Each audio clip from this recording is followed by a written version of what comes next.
Africa has produced several colors of leaders in the last 70 years since the return of the continent from the colonial powers to native Africans.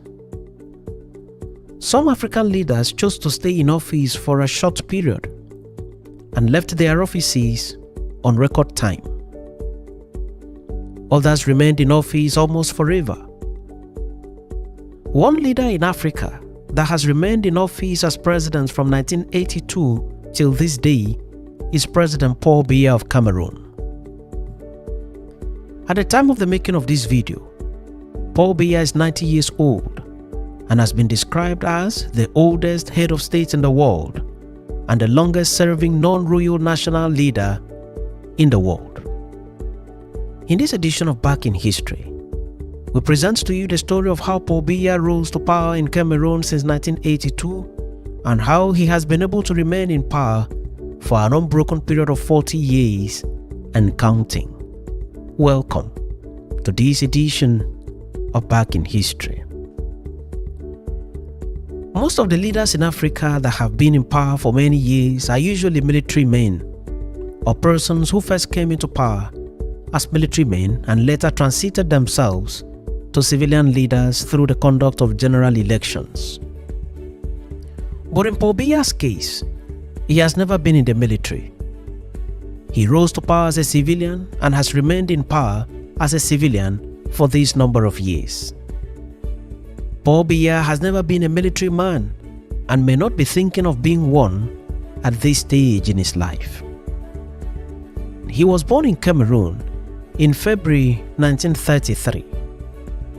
He attended elementary school in Yaoundé and later went to France for further studies. He graduated in France in 1961 with a diploma in public law. He then returned home to participate in the administration of his country. Cameroon gained independence from France in January 1960. Elections were held soon after independence, and Amadou Ahidjo emerged as the first president of the country.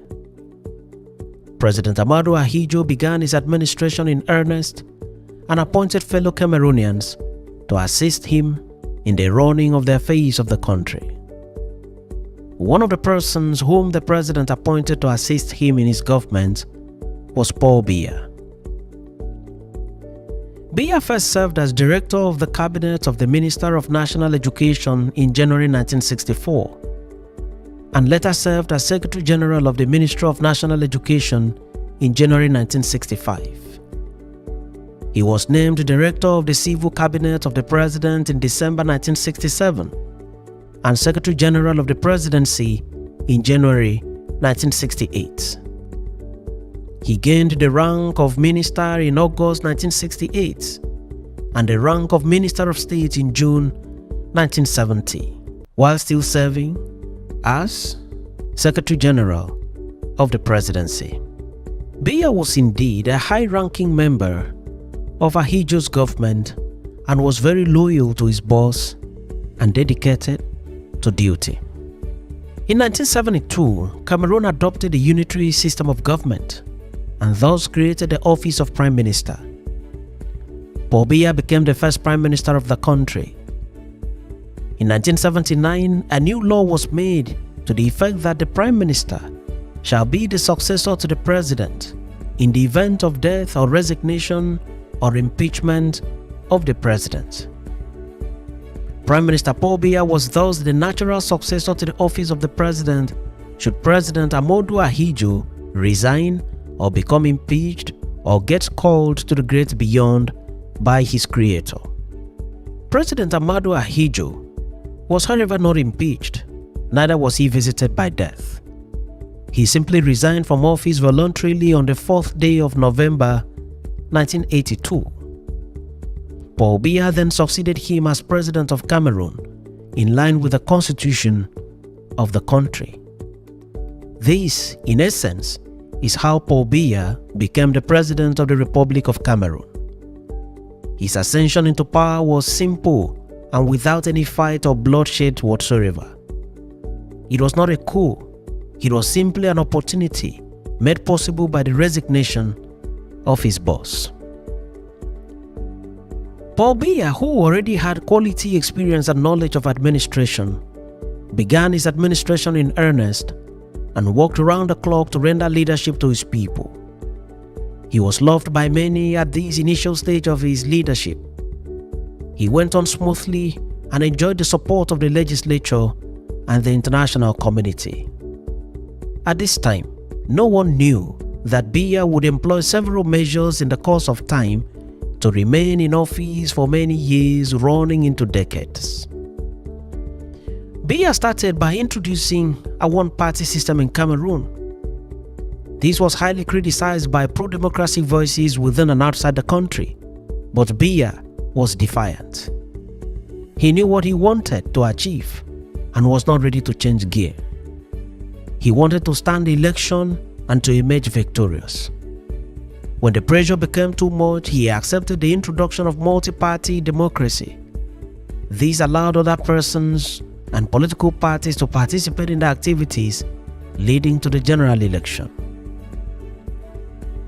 In 1992, a general election was held and Paul Biya became elected as the president of the country. In 1997, another general election was held and Paul Biya still won as president. He was sworn in to run the term. In 2004, another election was held and Paul Biya still emerged as the winner for the seat of president. In 2011, another election was held and Paul Biya still emerged as the winner of the election. As recently as 2018, another election was held and Paul Biya still won the election. President Paul Biya has never been defeated in the presidential election by anyone in Cameroon up to the time of the making of this video. This is how Biya has remained in office as president 40 years and counting.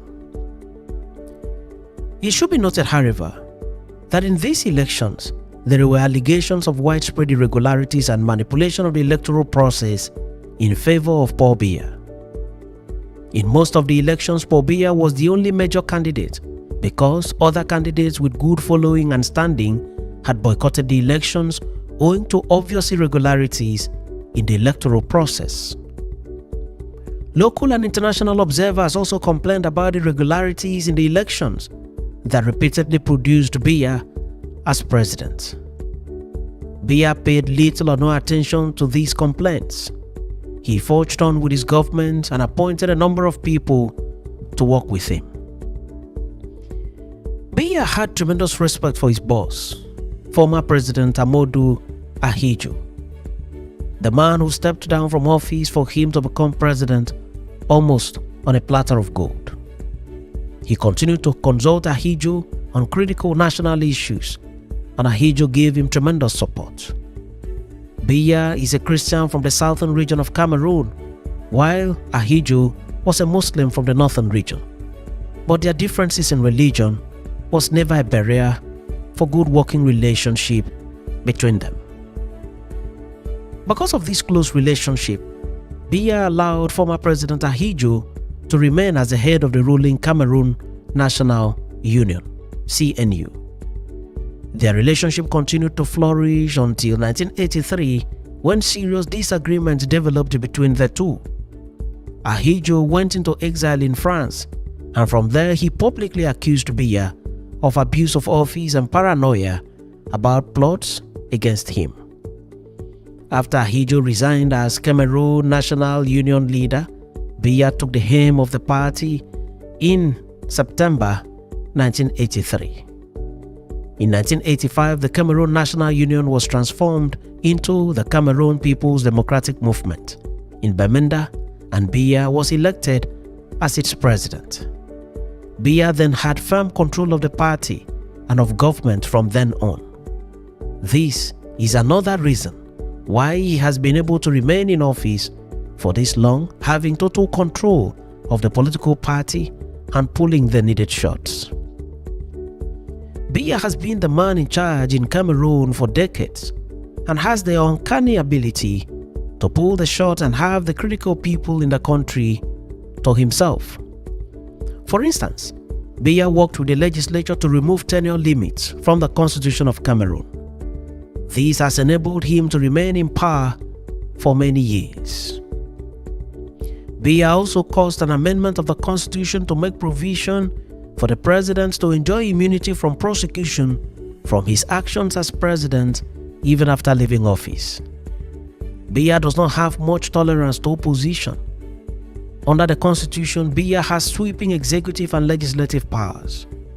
He even has considerable authority over the judiciary of his country. Biya's party, the RDPC, continues to dominate the National Assembly, and Biya's requests are usually given accelerated approvals by the National Assembly. Biya is also celebrated by several persons in Cameroon who see him as the right man for the job and who would do everything to ensure that Biya remains in power even in his advanced old age. On 12 June 2006, Biya signed the Green Trail Agreement with Nigeria's President Olusegun Obasanjo, which formally put an end to the Bakassi Peninsula border dispute and gave the oil and gas-rich Bakassi Peninsula to Cameroon. Biya received commendation from his people for attaining this feat, but Olusegun Obasanjo received serious criticism from Nigerians and accusation of cheaply handing over Bakassi to Cameroon. Biya regularly spends extended periods of time in Switzerland at the Hotel Intercontinental Geneva, where he is said to be working without being disturbed. These extended stays away from Cameroon are almost always referred to as, quote, short stays in the state-owned press and other media. Even on holidays away from Cameroon, Biya is said to maintain firm control of the seat of power back at home in Cameroon. A writer, David Walenchinski, in his review of the situation in Cameroon under Biya, described Biya's electoral process in these words, quote, every few years, Biya stages an election to justify his continuing reign, but these elections have no credibility. In fact, Biya is credited with a creative innovation in the world of phony elections. In 2004, annoyed by the criticisms of international vote monitoring groups, he paid for his own set of international observers, 6 ex-US congressmen, to certify his election as free and fair. In 1961, Paul Biya married Jean Irene Biya, who did not have any child for him. She however adopted Frank Biya, who had been born previously from a relationship between Paul Biya and another woman. Jean Irene Biya died on 29 July 1992, and Paul Biya married Chantal Biya, who is 36 years younger than Paul Biya. Together, they have 2 children. Biya means many things to many people. In the course of his reign, he has met with several world leaders such as President Ronald Reagan of the United States of America, President George W. Bush, President Barack Obama, and many other world leaders. He has also met with Secretary of State John Kerry and Colin Powell. Several African leaders have met with him. He has also attended several conferences within and outside Africa. In his recent outing at the US-Africa Summit, which took place in Washington, D.C. in December 2022, President Paul Biya's outing became a subject of international discourse as he was seen on video repeatedly asking whether there were important people around in the hall and whether he had been invited to the podium to speak. Biya finally spoke to the audience, and it was clear that age has really taken a toll on him. He looked frail and was assisted to mount the podium and to even sit down. He was also assisted to stand. It is however not clear if President Biya is ready to leave the presidency of his country and thus leave the stage anytime soon. President Paul Biya remains, at the time of the making of this video, the President of the Republic of the Cameroon. Thanks for watching this episode of Back in History, and do remember to subscribe to the channel or follow the page for regular notifications on every new video.